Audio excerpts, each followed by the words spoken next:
ఈరోజు మన ఇంట్లో లంచ్ వచ్చేసి క్యాబేజీ అనమాట. మీలో ఎంతమందికి క్యాబేజీ ఇష్టం? క్యాబేజీలోనైతే చాలామంది ఇష్టపడరు, కానీ క్యాబేజీలో విటమిన్ డి ఉంటుంది, గుర్తుపెట్టుకోండి. విటమిన్ డి డెఫిషియన్సీ ఉన్న వాళ్ళు క్యాబేజీ అయితే తినడానికి ఇష్టపడండి.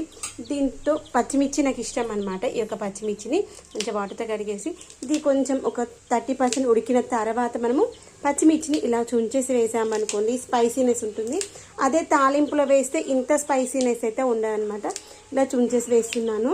తర్వాత అది ఒక 30% ఉడికిన తర్వాత మనం ఒక గంట ముందు నానబెట్టుకున్న శనగపప్పు ఉంది కదా, దీన్ని కూడా వేసేసుకుందాము. దీన్ని కుక్కర్లో పెట్టుకోవాల్సిన అవసరం లేదు, ఏం అవసరం లేదు. ఇలా వేసేసి రుచికి తగినంత సాల్ట్ వేసుకున్నాం అనుకోండి.